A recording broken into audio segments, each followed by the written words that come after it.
Hi all, Nick Watts here for We Love Betting. I've been given something of a stay of execution after last week's debacle. Don't know what to say really. I was really confident about those three picks and it just turned into a rather disastrous Sunday for me all round. Hadn't been great on Saturday in terms of betting at least.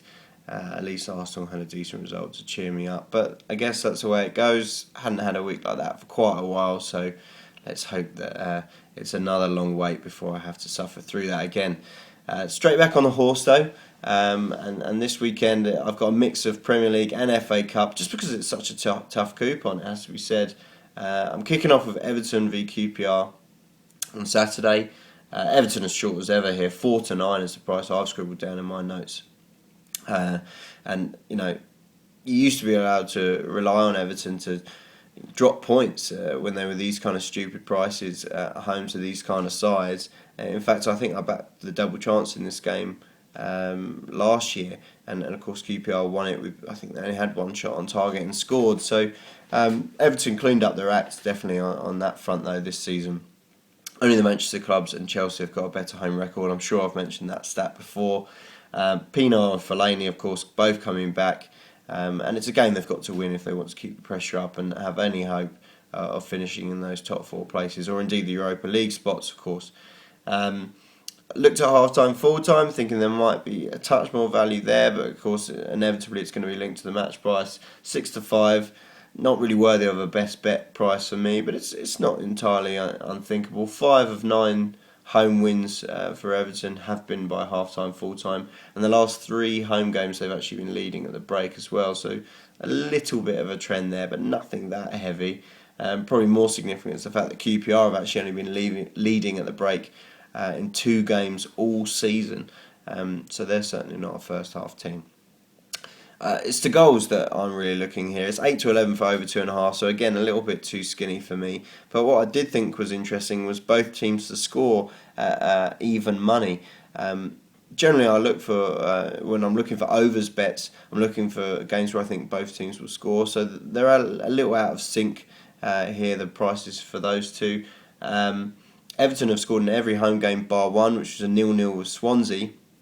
And that 0-0 with Swansea was one of only 6 clean sheets they've kept this season. I think there's only 4 teams, that have kept less than those 6 clean sheets. So they haven't been great at the shutouts. Everton, they tend to always concede a goal. QPR actually been in good scoring form, and again with them all but relegated here, you've got to think they've got nothing to lose. They're going to go for it, right? They've scored in their last 6 of 7 overall, and their last 6 away from home. So every reason to think they can get on the score sheet, especially with Remy playing as well as he is. And both teams score even stuck out for me as a result. Game number 2 is the FA Cup tie of Saturday. It's Millwall v Wigan. Bit of a cop-out, not being able to find 3 bets in the Premier League. I'll hold my hands up to that, but just thought Wigan were a decent price at 5-6 here. I've been to Wembley a couple of times this season, been lucky enough to go to both Capital One Cup and the Johnson's Paint Trophy final just last weekend, and both times it's been the passing teams that have looked vastly superior, and maybe the gap isn't as big between Wigan and Millwall as it was between Swansea and Bradford, certainly, and maybe not even between Crewe and Southend, but for me, Wigan are the kind of passing flair side here. I think there's a lot of room for them to operate in, and it makes it difficult for a side like Millwall, who I'd expect to kind of dig in and try and defend. It just makes their life that much more difficult, that pitch. Wigan in good form as well, of course. They've won 3, drawn 1, lost 1 in their last 5 Premier League games. This is their time of year, of course. They've won 7, drawn 5, lost 4 against bottom half sides this season, so a fairly respectable record there, and one that I think is relevant when you're talking about playing a championship side.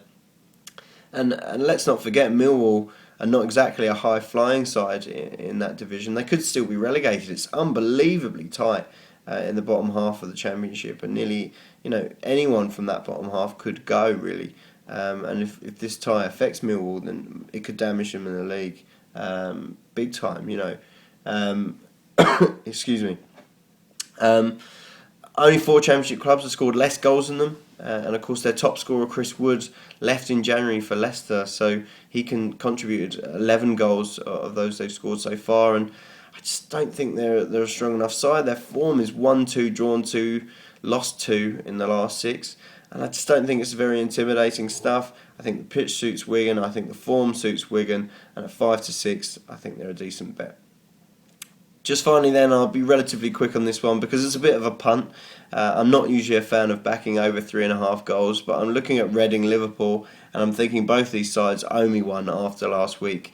I talked about Reading on Twitter and backed them draw no bet, thinking they might be able to get their noses in front against Southampton at least, and had Adam Lafondra had a better day, that may well have been the case. Liverpool, meanwhile, really odd blank really against West Ham. Not one I expected at all. I wouldn't have been surprised by a win to nil, even a 1-0, but I backed them -1, and they disappointed by just not being able to pierce that West Ham back line. Liverpool skinny as ever. Can't really look at them in many of the markets, it has to be said. But over 2.5 goals is another one, 4-7. But then at the same time, there have been a lot of goals in Liverpool games, as much as there have been in Reading games. And of course, Reading got the worst defence in the Premier League by quite a stretch now. Looking at the stats I've scribbled down here, 50% of Liverpool away games have gone over 3.5 goals, which I thought was quite a remarkable stat, really. 44% of Reading home games have also achieved that mark. And 5 of 8 Liverpool trips to bottom half teams have paid it out. 8 of 12 Reading games against the top 7 sides have also paid out that over 3.5. So not one of my favourite bets, has to be said, but with confidence a little low. I'm taking a bit of a punt, a bit of a stats-led punt here. 13-8 Boyle Sports are offering for that over 3.5 goals. So let's hope for a bit of a goal feast at the Medeski. Just to recap then, I'm going Everton, QPR, both teams to score at even money. I'm backing Wigan to make the FA Cup final with a win in 90 minutes at 5-6. And I'm going over 3.5 goals in Reading, Liverpool at 13-8. Cheers.